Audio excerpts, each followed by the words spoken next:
अस्सलाम वालेकुम friends, welcome है मेरे चैनल में आप सबका। आप लोग कैसे हैं? मैं अच्छी हूँ, इंशाल्लाह ताला आप भी खैरियत से होंगे।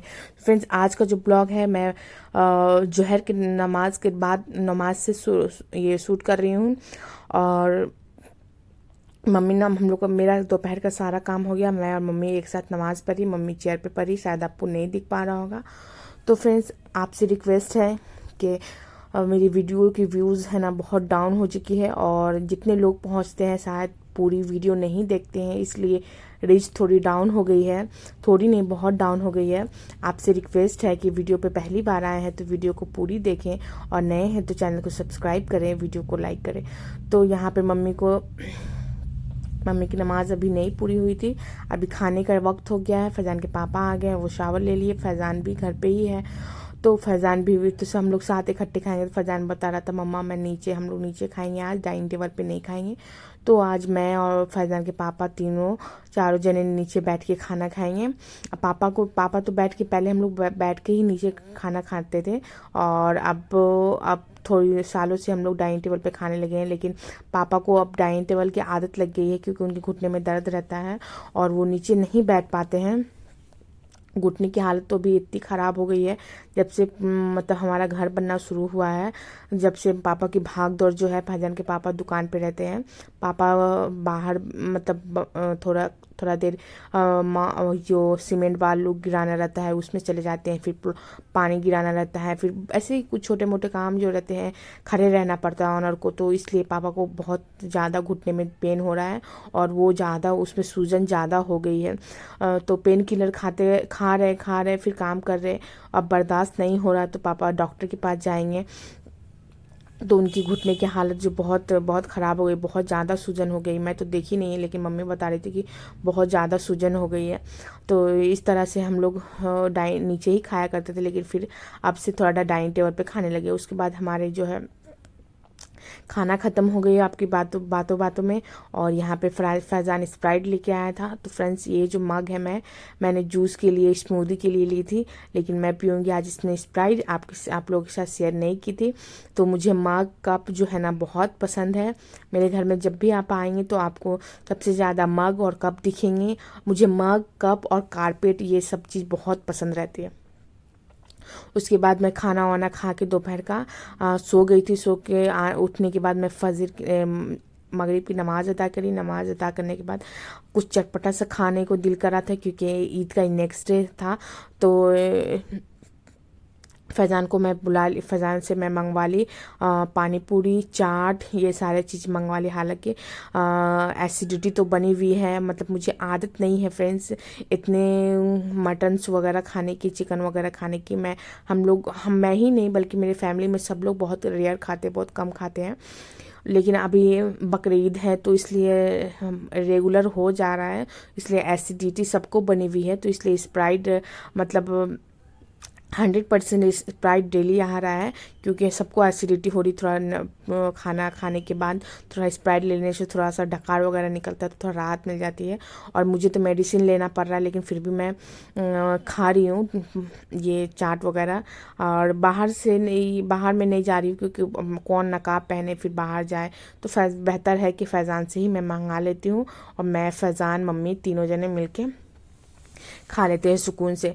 तो इस तरह से आज का शाम गुजरा। उसके बाद खाना खाऊंगी। खाना खाने के बाद हम लोग ईशा की नमाज़ पढ़ेंगे। मैं मम्मी नमाज़ पढ़ने के बाद हम लोग सो जाएंगे। सो के उठने के बाद के जो ब्लॉग है आपके साथ शेयर करूँगी। तो फ्रेंड्स, यहाँ मेरी रिक्वेस्ट है कि यहाँ से तक आप वीडियो देखें। आपका बहुत बहुत शुक्रिया। प्लीज़ स्किप करके ना देखें, इससे वीडियो की मेरी रीच डाउन होती है। और उससे पहले कि फैज़ान और फुरकान तैयार करी थी मैं खाना, अभी शाम लंच मतलब डिनर नहीं हुआ था। तो फैज़ान के दादा बोले चलो बच्चे तैयार हुए हैं तो उनको लेके जाएं। हालांकि पापा को नीचे नहीं बैठा जाता है, लेकिन फिर भी वो बैठ गए थे। अब उठने में भी दिक्कत होगी उनको। तो मैं और फैज़ान चाट खा रहे थे। और यहाँ पे देखिए नेक्स्ट डे हो गया है, तो पापा उनको घुमाने ले गए थे। तो यहाँ पे नेक्स्ट डे हो गया है। तो अब मैं बनाऊँगी पुदीने की चाय, और चाय बनाऊँगी, उसके बाद खाने की तैयारी करूँगी। तो नाश्ता वगैरह हो गया है, बर्तन वगैरह सब मैंने धुल ली। उसके बाद बनाऊँगी मैं भिंडी की सब्जी, दाल और चावल, प्लेन सा खाना बनाऊँगी, क्योंकि शाम को फिर हेवी खाना है, मतलब जैसे बिरयानी बनने वाली है। सॉरी बिरयानी बनने वाली है, तो इसलिए मैं पहले सब्जी सारा काम कर ली हूँ, घर के फुरकान को खिला ली हूँ। यहाँ मेरी भिंडी कट चुकी है, उसके बाद मैं प्याज काटूंगी, तो इतने सारे प्याज भिंडी में नहीं लगेंगी फ्रेंड्स। ये मेरी बिरयानी की तैयारी के लिए है। इसको मैं कट करके अच्छे से सैलेड के लिए थोड़ी थोड़ी मैं भिंडी के लिए काटूंगी, और उसके बाद बिरयानी के लिए और थोड़ा सा सैलेड के लिए। तो सैलेड तो बिरयानी में मस्ट है, इसके बगैर तो बिरयानी चलती नहीं है हमारी। तो एकदम 100% सैलेड तो बस बनता ही बनता है। तो इसके लिए मैं प्याज इकट्ठे कट कर ले रही हूँ। कट करने के बाद मैं इसको रख दूँगी, जितना ज़रूरत होगा मैं उतना यूज़ करूँगी।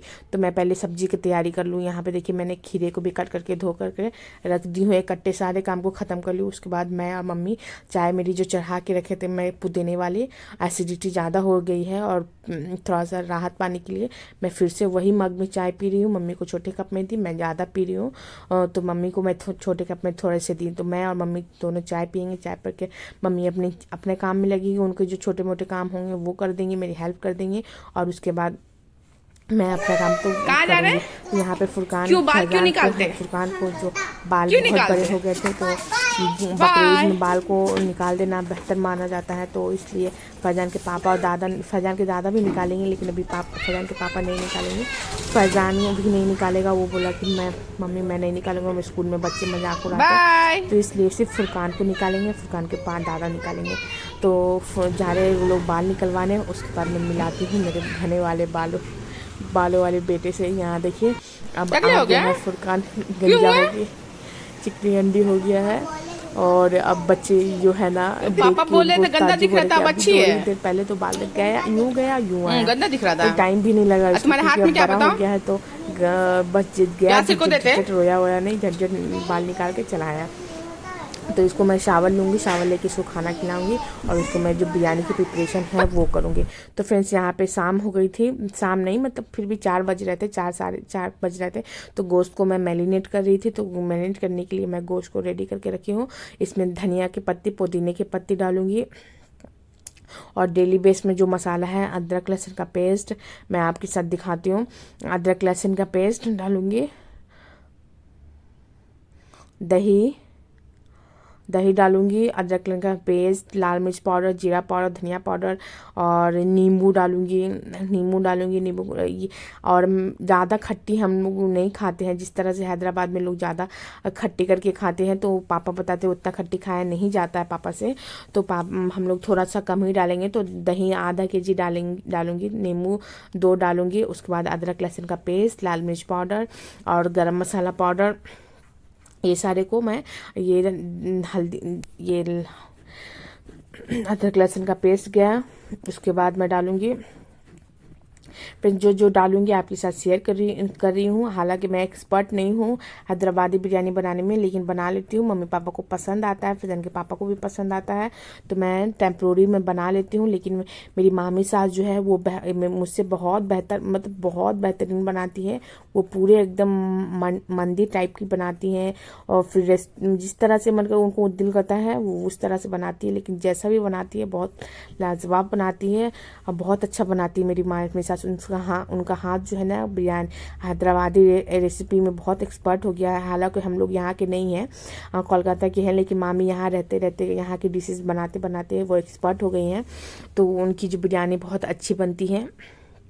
तो यहाँ पे मैं अपने गोश्त को उनसे ही सीखी हूँ। मैं गोश्त को ये बिरयानी बनाना कुछ उनसे सीखी हूँ, कुछ नेट पे देख के सीखी हूँ, लेकिन अब मुझे टेम्प्रोरी आ गया है, मैं बना लेती हूँ। तो इस तरह से मैं गोश्त को मैरिनेट कर रही हूँ। मैरिनेट करके मैं रख दूँगी, 2-3 घंटे रहेंगे। तो मैं शाम को मतलब 7:30 ईशा नमाज पढ़ लेके मैं यहाँ पे बनाऊँगी, गोश्त को चढ़ाऊंगी। तो यहाँ पे नमक भी जा रहा है। नमक जाने के बाद फ्रेंड्स इसको मैं जो प्याज तली हूँ अभी वो ठंडा नहीं हुआ है, तो उसको प्याज को भी डालना है। प्याज को जो मैं कट करके रखी थी उसको अच्छे से तेल में लाल कर लेना। यहाँ पे मैं गरम मसाले डाल रही हूँ, आप जैसा कि देख रहे हैं। तो प्याज को लाल करके मैं ड्राई होने के लिए रख दी हूँ। थोड़ा सा वो जब ये हो जाता है, ठंडा हो जाता है, तो क्रंची हो जाता है, तो कुरकुर करके आवाज़ आने लगती है उससे।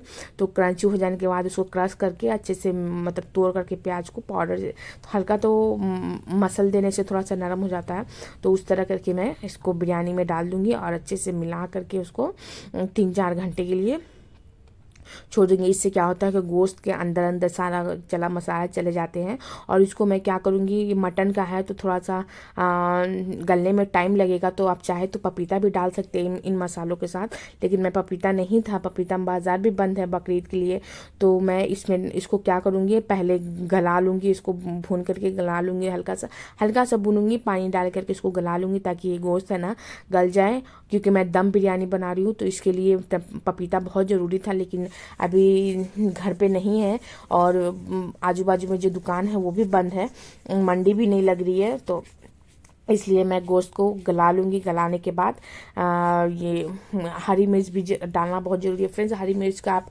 सिर्फ स्टिक उसकी डंटी कट करें, क्योंकि उसकी अगर आप ऐसे कट करेंगे तो बहुत ज़्यादा तेज़ हो जाएगी, तो मैंने कैंची से इसको कट कर दिया था, तो इसका जो टेस्ट है ना बिरयानी में बहुत ज़्यादा आ गया था। और आप सिर्फ मिर्ची की डंटी को ही तोड़े, इस तरह कट ना करें, कट करने से क्या होता है बिरयानी तेज़ हो जाती है, तीता ज़्यादा हो जाता है, क्योंकि जब ये उबलने लगता है, इसको मतलब अच्छे से पकने लगता है, तो इसकी जो अरक होती है, जो टेस्ट होता है वो बिरयानी में बहुत ज़्यादा हद तक चले जाता है, तो बहुत तेज़ हो जाती है। हालांकि मम्मी पापा के लिए, फैजान के पापा के लिए वो टेस्टी ज़्यादा पसंद है, लेकिन मुझे है ना, मुझे फैज़ान को, मम्मी को वो थोड़ा सा लाइट पसंद है। तो यहाँ पे देखिए मेरा प्याज आ गया है, प्याज को मैं अच्छे से क्रश कर लूँ, क्रश करने के बाद इसमें डाल देती हूँ, डाल देने के बाद अच्छी तरह से मिला दूँ मैं। तो इसके बाद फ्रेंड्स मेरा पार्सल आया था, तो मैं आपके साथ शेयर कर रही हूँ कि ये सामान जो है मैं जो मंगाई हूँ ये वॉशिंग मशीन के लिए है। मेरे वॉशिंग मशीन में थोड़ा जो फ्लावर जो होते हैं या वॉशिंग मशीन के, जिसकी वजह से फिरता है और कपड़े साफ़ होती हैं, तो वो मेरा ख़राब हो गया, तो मैंने ये 100 रुपीज़ में मीशो से ऑर्डर की हूँ और ये बहुत अच्छा आया है। पता नहीं यूज़ करके मैं बताऊँगी, पहले तो मैंने कभी यूज़ नहीं की थी, तो मैं यूज़ करके आपके साथ शेयर करूँगी कि इसका रिव्यू क्या है। तो इससे कपड़े साफ़ होते हैं कि नहीं, कपड़े अच्छे से घूमते हैं कि नहीं, तो जब तक घूमेंगे नहीं तब तक साफ़ कैसे होंगे। तो इस तरह से मैंने 100 रुपीज़ के मैंने 8 मंगाए हैं और सारे ये सिलिकॉन प्लास्टिक जैसा नर्म प्लास्टिक। तो फ्रेंड्स मेरे यहाँ पे चावल के लिए पानी रेडी हो गया। इसमें मैं अदरक लहसुन का पेस्ट और हरी मिर्च, गरम मसाला मतलब दालचीनी, लौंग, इलायची, धनिया की पत्ती, कोतमीर वगैरह सब मैं डाल के इसको बॉईल कर लूँ। अब ये बॉईल हो चुका है देखिए, और मेरे चावल भी यहाँ धो के रेडी है। यहाँ गोश्त को मैं मैरिनेट करके रखी हूँ और अब मैं चावल को इसमें डाल देती हूँ। अब मैं चावल इसमें डाल दी हूँ, ये देखिए मैं अच्छी तरह से इसको मिला लूँ, मिला के छोड़ दूँ। तो इसको हाफ बॉईल हो, ये हाफ से थोड़ा सा ज़्यादा हो, तो इसे अब मैं छान लूँगी, तो वो भी मैं आपके साथ शेयर करूँगी। और अभी अजान हो गई है, मगरिब की अजान हो गई। तो मगरिब की अजान हो गई है। मैं यहाँ अजान के बाद की दुआ की तिलावत कर चुकी हूँ। अजान की बाद की दुआ, यहाँ फुरकान सो रहा है और यहाँ फैज़ान आ गया नमाज के लिए। तो मैं और फैज़ान माँ बेटे दोनों मिलकर नमाज अदा करेंगे। मैं इसको बाहर जाने नहीं देती हूँ, इसलिए कि ये बाहर दोस्तों में लग जाता है और वापस आता है बहुत लेट से, इसलिए मैं इसे मस्जिद में जाने नहीं देती हूँ और घर में पढ़ती हूँ। तो पहले फटाफट हम लोग नमाज अदा कर ले, उसके बाद मिलते। तो फिर यहाँ पे मैं बताऊँ कि मैं असर के टाइम बैठी थी नमाज के लिए, तो 3000 बार कलमा तैयब की तिलावत करी। मैं वही लिख रही थी, पढ़ती जाती, भूल जाती हूँ, इसलिए लिखती रहती हूँ। तो पहले मैं नमाज अदा कर ली, जो बाकी है उसके बाद पढ़ेंगे।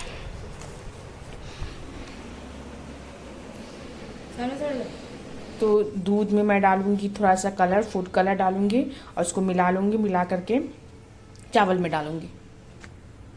तो यहाँ मेरा दूध रेडी हो गया कलर में डाल के। और ये मैं प्याज को ब्राउन करके रखी हूँ, जब मैं प्याज तली थी जब इसे निकाल ली थी, तो इसको भी मैं डाल दूँगी। ये गया मेरा फूड कलर।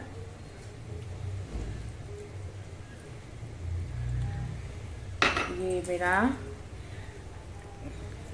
प्याज, फ्राई किया हुआ प्याज, और इसमें से मैं डालूंगी थोड़ा सा कोतमीर, थोड़ा सा पुदीना।